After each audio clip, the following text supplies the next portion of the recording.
Let's see what's going on, viewers. Good afternoon. 8 days ago, terrorists sought to divide our nation. They went to Bondi Beach to unleash mass murder against members of our Jewish community and to unleash the forces of hatred and anti-Semitism in our society. Now, the first mistake is, as I keep saying, anti-Semitism has hundreds of different ways in which it can express itself, carry itself out. He will not name radical Islamist jihad. Last night, the Jewish community returned to Bondi, along with many thousands of other Australians, to show that unity will triumph over division. Now, division is divisive within itself because Australia by nature is not divided. It's these religious groups and these political activists that are causing divisions, but the division is coming out of those groups. Us civilian Aussies, we're just watching it carry out. That's all we're doing. Now you need to tell me if this is an apology. Responsibility for an atrocity that happened whilst I'm Prime Minister. And I'm sorry for what the Jewish community and our nation as a whole has experienced. I wouldn't say that's a genuine apology. I'm sorry if I'm being judgmental, but I would not say that is a genuine apology. Now, you've got to listen very carefully to the next part of this speech because there's a lot in it. There's a lot of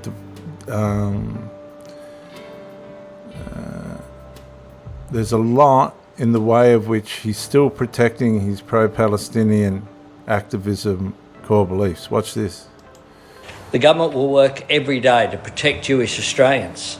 Now, that's half the statement. Up until this point, the government has worked every day in every way to apparently protect Jewish citizens and Australian citizens, but it's also allowed, running parallel to that, the Middle Eastern Islamic jihadism narrative to go unchecked, completely unchecked. So the same spirit he's now building to protect the Jewish people, he has allowed the opposite spirit, the Middle Eastern anti-Semitism, parallelisms in ways of the enmity towards the Jews, to construct itself as well. They let it go. And this is where if there's a royal commission, he will have to resign because he didn't cut it at the root. Now just listen for a minute.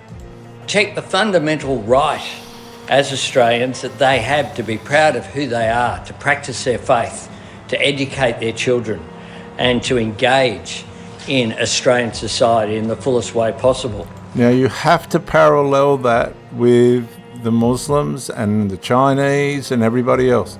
He's let everyone go, but he's let the Middle Easterners go at the risk, right? Their negative enmity through their religion, name it whatever you want, they've let it go. They've encouraged it, they've supported it. And it comes out of their activism belief, political activist beliefs. They've got to protect their votes. Now this guy's clever, listen to this. We're not going to let the ISIS-inspired terrorists win. We're not going to let the ISIS-inspired terrorists win. Now what they're doing is they're making this an exclusively inspired attack by ISIS. But that's way too specific and it's dodging bullets for Anthony Albanese because if they relate this to Hamas, who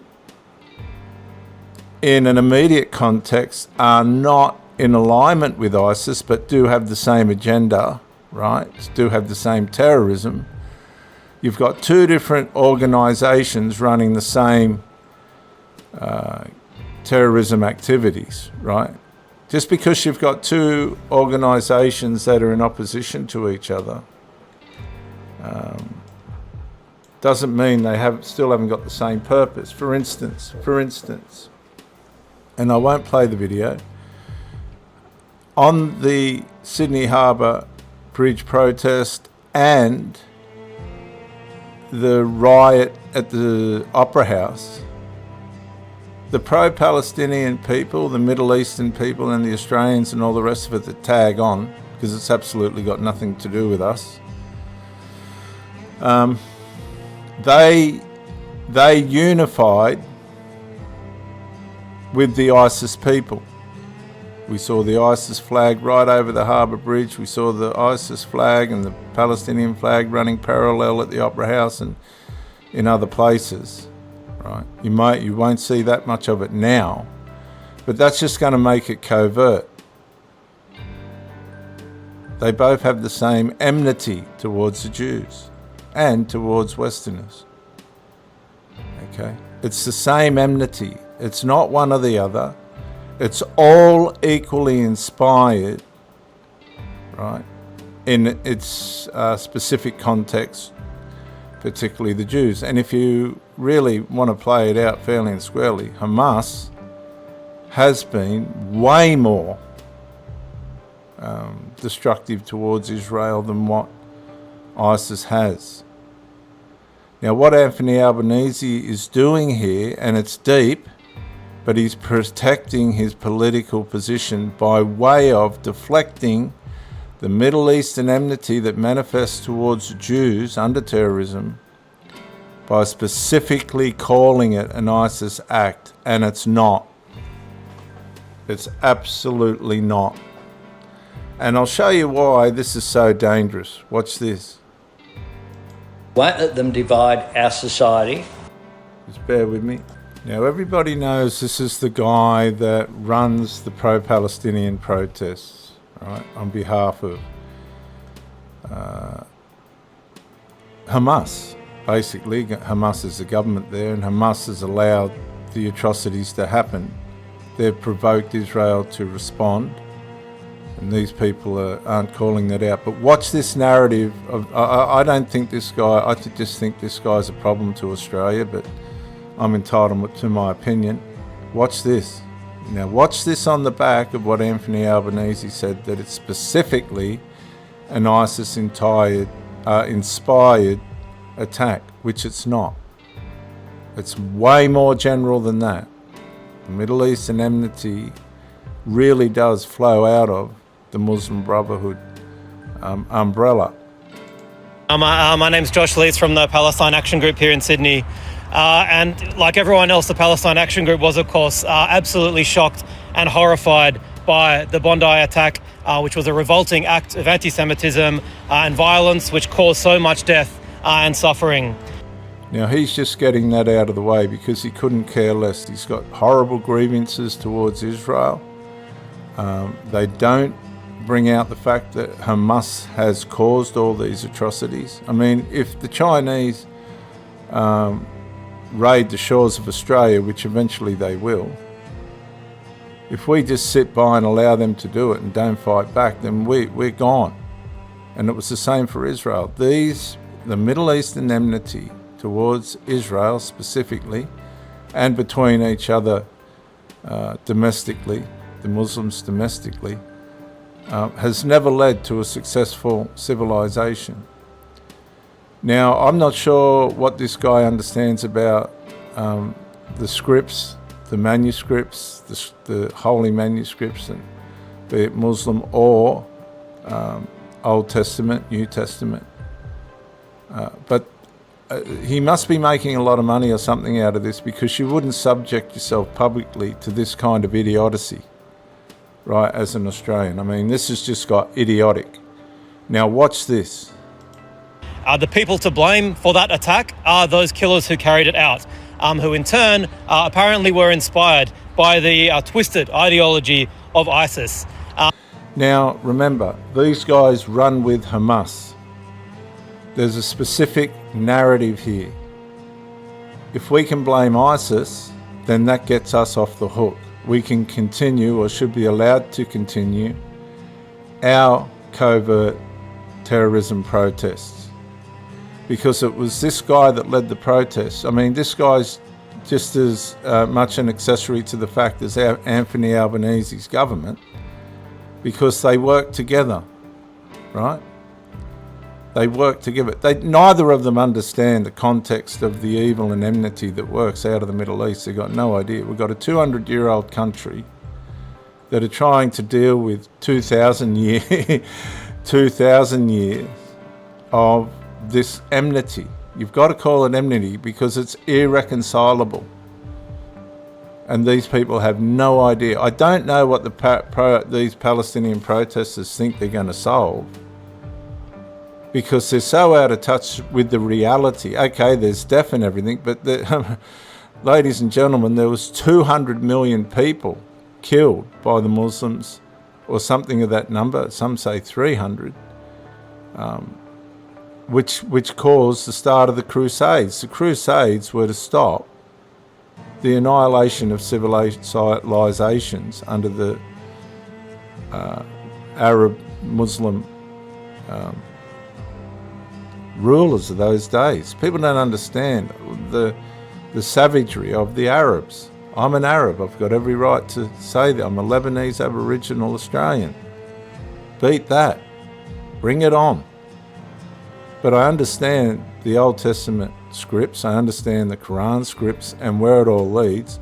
Don't worry, there's some really tough stuff in the Old Testament as well that's hard to reconcile with humanity and the rest of it. It's not one or the other.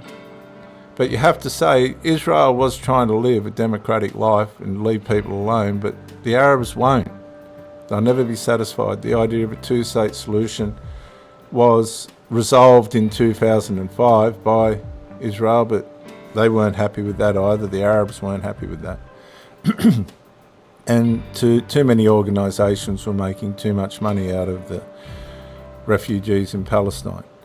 So what Anthony Albanese has done now, and you've got to understand this, he's shifted, right, the root cause of this, which is Middle Eastern enmity, to specifically saying that it's ISIS that's driving this, but it's actually the Muslim Brotherhood, be it ISIS or whatever other organisation you want to call it, Hamas, the rest of it. They're all under the, ultimately, as much as they say they're not, ultimately they all will give account to the Muslim Brotherhood. So they're specifically trying to take the focus away from these Hamas protesters. Now, anyone who knows anything about ISIS knows that they are completely opposed to the cause of Palestinian liberation and always have been, and of course that they would violently oppose our movement that we have built against that genocide in this country and all around the world, where we have seen millions of people march, as Nama just said, side by side from all different backgrounds and faiths, including thousands and thousands of members of the Jewish community standing together to oppose the racist violence being meted out to the people from Gaza. Now, all this is good, right? All this sounds good, but it's missing the point again. He's totally missed the point. The point is the spiritual enmity, Middle Eastern enmity, that won't stop, that's not going to change. These people can march around the world if they like. It's not going to change it. That ultimately culminates in the assassination and massacre of Jews. Now, he's going to mention Benjamin Netanyahu in a minute, and he can do that all he likes, and the world can jump up and down and kick and scream. But Benjamin Netanyahu, forgive me if I haven't pronounced that correctly, understands the Old Testament scriptures, and if you understand the New Testament scriptures, Israel is going to be, there is going to be a worldwide assault on the geographical state of Israel. Right? It's coming. Benjamin Netanyahu knows that, and he's got the balls to be able to try and give the Israeli people some civilized normality before that happens by stopping the rockets and missiles coming in and trying to eliminate the geographical positions in Gaza where that was happening. He knows that Israel's day is coming. We all know. Anybody that understands the scriptures knows that there will be nations that are going to savagely and severely, on a nuclear level, try and annihilate the geographical location of Israel on the map. But the problem is, and this is where these people are making fools of themselves, just as Israel looks like it's about to be finished, and if the scriptures are right and all these people of religious groups are fighting for the right reasons, the Lord himself will save Israel, because it's a spiritual problem. It's not a humanity problem. Right? It's part of the game that the scriptures write about, and the Quran and all the rest of it write about. You see, the Muslims are dealing with a parallel version of the scriptures that Muhammad got his crew to write up, just to give him some kind of idea of what he could say. But he went astray. He went into hatred and tried to mix that with peace. If you read the Quran in its full context, you'll see that he has plagiarized pretty badly a lot of the Jewish writings. See, this is where all these people that are getting on the TV and they're going to fix this and they're going to fix that, they haven't got a clue. But let's let this guy finish and then we'll go on from there. None of these people are going to fix the problem, none of them. We have to fix Australia, and that is by keeping our unvetted Middle Eastern people, because that's their nature. That's their nature, and it does not and it will not integrate without sufferance, severe sufferance, psychological sufferance, to the Western world, because the Western world's not a part of that battle. It'll be partly the allies that will prevent Israel from being annihilated, but ultimately it'll be Allah for the Muslims, Allah, or Elohim for the Jews, that will save Israel. Israel will not be annihilated. So these people are playing with powers that they don't know anything about, understand, or can resolve. Please listen to me when I say that. Of Gaza, and we have always, and we reiterate, our complete opposition to all forms of racism, including, of course, anti-Semitism. And that is a message we have made repeatedly for the past 2 years and for many years before that. Well, he might be standing up the front making that message, but he has never stopped, and neither did Anthony Albanese's government, stop the people within his groups from clearly and decisively calling for a worldwide intifada of the worldwide intifada is the annihilation of the Jews. From the river to the sea is the annihilation of Israel and Jews. So don't fall into this idea that this is all compassionate and all the rest of it. Right? It's not. See, this is how you've got to decide how you want to spend your time. Do you want to spend the time that you've got in this world running around playing these silly games that are way beyond the control or the humanity and suicidal empathy of these things? Because they'll never solve it. We all know that the Israelis are not starving the bloody Palestinians. Hamas is doing that. We all know that. They've just found tons and tons and tons of food supplies hidden by Hamas. Tons and hundreds of tons. So this is just a game. This is just a game. You've got to look through the game. They're playing with the plan of Allah, with the plan of Elohim, right? Both originating from the Middle East, these gods, right?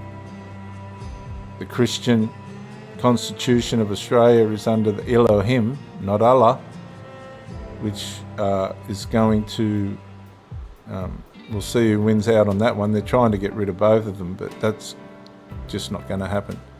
And this talk's got way out of where it should be. Let's wrap this up. We'll see what he's got to say. And that's why what we're seeing now, which is a concerted campaign being waged by some to try to link the horrific Bondi attack to the Palestine protest movement, is so ludicrous, it's so deliberately dishonest, and it is so outrageous.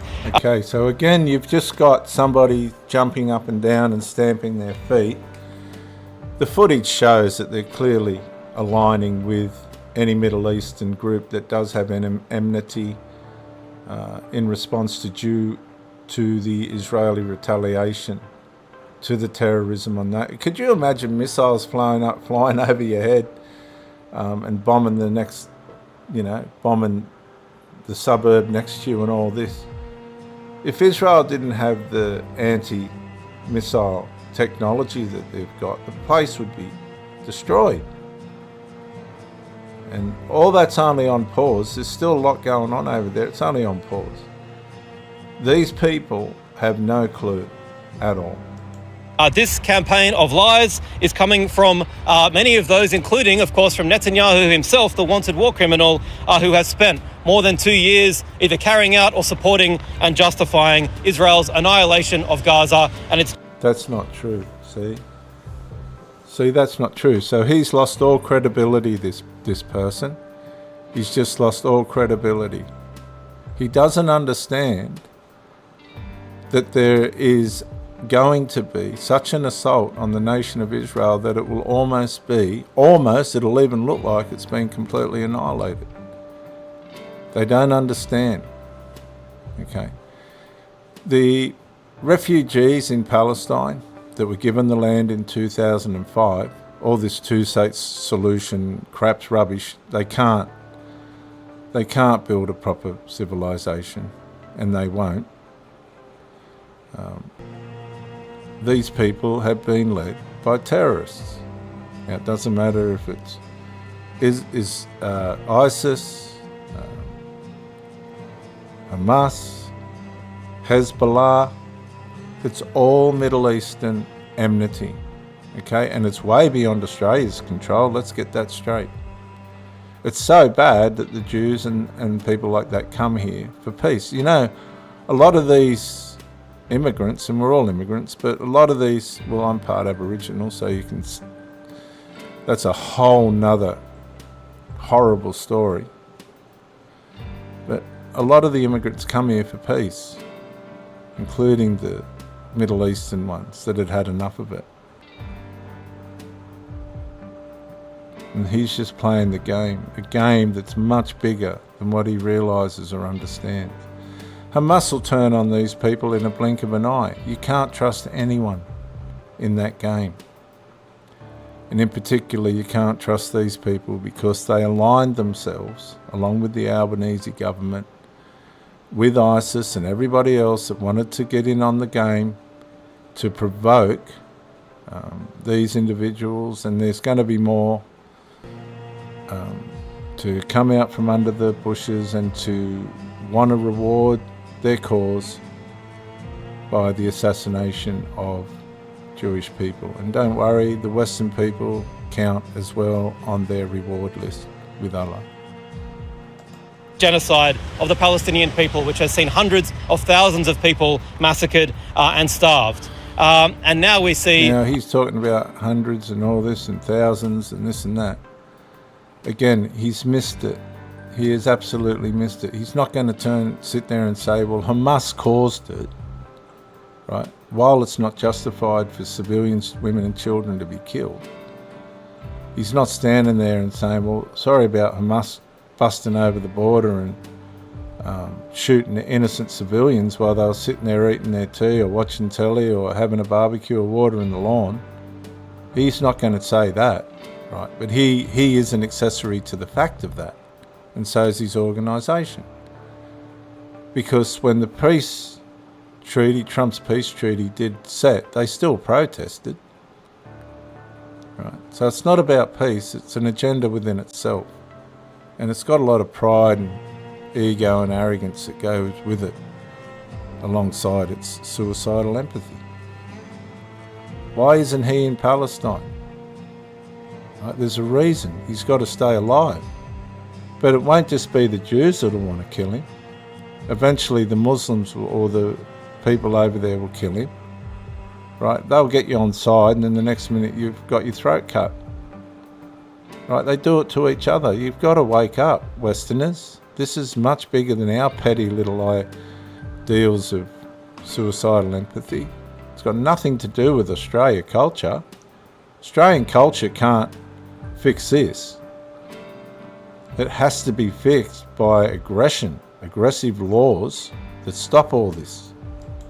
Dishonest political actors trying to outrageously exploit the tragic events of Bondi to further their own political agenda and trying to silence the Palestine movement. Okay, so let's just water this down a bit. Let's just water this down, right, and be fair here. Chris Minns knows very well. Hang on. Just give me 1 sec, because I'll have to do a few parts on this. But let's just water this down. Now, to be fair to everyone, this is in... let's water this down. Right. In the middle of all these bombings and attacks on the Jews and synagogues and caravans and all this is how bad it got. This is where Anthony Albanese has had his office for 30 years in Marrickville, but that has since come to an end. As of yesterday, the office announcing that the Prime Minister will be changing locations. The reason is for constant protests over the past 2 years. Today, the knitting nanas are here arguing and fighting for climate change. There has also been pro-Gaza protests along many others, all trying to get a message through to the Prime Minister. Come on, Albo, what's your plan? Are you a clean energy man? Certainly been a lot of protests out here because a lot of people are very unhappy about government decisions that have been made. I've been to a lot of those protests. I have never seen any evidence of people being violent. It has now been revealed that the land where Albanese's office has been for this period of time is actually owned by the church. We caught up with a minister from St Clement's Church just next to it to get an understanding of how those protests have been for that period of time. There were times when we could not use our property because of obstruction or lockages. And there was times with sensitive funerals where it became a bit tense. It basically became untenable. It's still unclear where the new Prime Minister's office will be set up. It's understood to be in the electorate, but not prepared until it's fit for purpose. I'll have a fully detailed breakdown of this story in the news at 6. I'm not sure what the ad on flatmates.com would look like, but the Prime Minister does come with a dog, if that makes any difference. Prime Minister Anthony Albanese has made the decision to leave his electorate office here on Marrickville Road in the heart of his electorate, Graindler, after 30 years. And the main reason that his office have cited for picking up stumps and moving on is 2 years of what they've described as aggressive action by protesters. And we have seen a number of protests, particularly around Australia's position on the war in Gaza over the last 2 years here. We've seen the front of the office defaced, we've seen graffiti, but we've also seen a number of in-person protests, including one only in June of this year that happened around the time that Greta Thunberg and a number of other demonstrators were making their way through what they described as Israel's blockade of Gaza on one of those Freedom Flotilla vessels. Now, it was that particular protest, as well as a number of other protests that have physically had demonstrators here on Marrickville Road, that have been cited by the Prime Minister as causing major disruptions, not only to the day-to-day working of his electorate office for the good people of Graindler here in Sydney's inner west, but also to St Clement's, the church next door. That's one of the main reasons Prime Minister Anthony Albanese has decided to move on from this location, is what he says is the disruptions that it's caused to daily church services, as well as things like funerals. Now, it's important to mention that this particular office here, the Prime Minister has pretty much not stepped foot in it since January of this year over those larger security concerns that have obviously dragged a lot of other federal as well as state politicians into their net as well. Now, where the Prime Minister will be heading next, we're not exactly sure. However, we do know from the Prime Minister's office that that next location, that new office, will be somewhere close by here in Graindler. So does that put a clearer perspective on what's actually going on here? Anthony Albanese's abandoned his geographical location because of protests. Now, how would he go if there was missiles flying into there? Because that's what Benjamin Netanyahu... Be careful what you say about Benjamin Netanyahu. If he was a war criminal, he'd be locked up by now. Just be very careful, because the man is a hero for mine. Well, that there is absolutely nothing linking these ISIS gunmen to the Palestine protest movement. He knows very well that there is absolutely nothing linking the spate of other high-profile anti-Semitic attacks which have targeted the Jewish community over the past 2 years. There is absolutely nothing linking any of those to the Palestine protest movement either. He knows... So this is where it's just gotten completely unhinged, hasn't it? They're going to use ISIS as a scapegoat, right? They're going to try and protect their pro-Palestinian activism, Anthony Albanese included. And they're going to throw the whole thing under the bus of ISIS and gun laws and all the rest of it. Gun laws ain't going to fix this either. This because his own New South Wales Police and the Australian Federal Police have said so very clearly about what actually motivated those attacks, who orchestrated them, and so on. And it has nothing at all to do with the Palestine protest movement. And that's a lie. That's an out-and-out lie. Straight out lie. And yet he, Chris Minns, and unfortunately many in the media are just regurgitating these complete fabrications and distortions. And I want to say to the 300,000 people who marched over the Sydney Harbour Bridge, to the millions who have marched around the country, I think we need to say to them that you were right to march. You should be proud of the stance that you have taken to oppose the genocide in Gaza. And of course, and it's crazy that we even have to say this, of course, you are not to blame for the horrific anti-Semitic attack carried out by 2 ISIS-inspired gunmen at Bondi. So the purpose of showing you this is they're using ISIS as the scapegoat. You have to be aware of this. If he is believing what he's saying, he's a very dangerous man to Australia. Because the influence towards, right, listen to this, towards the Middle Eastern enmity,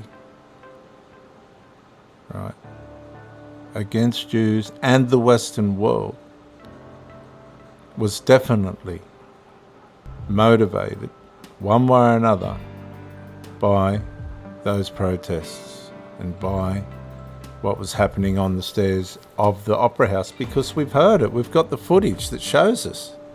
Kill the Jews, where are the Jews, gas the Jews, intifada, from the river to the sea. This guy needs to be checked, he needs to be pulled in, and he needs to take accountability for those things taking place in his events.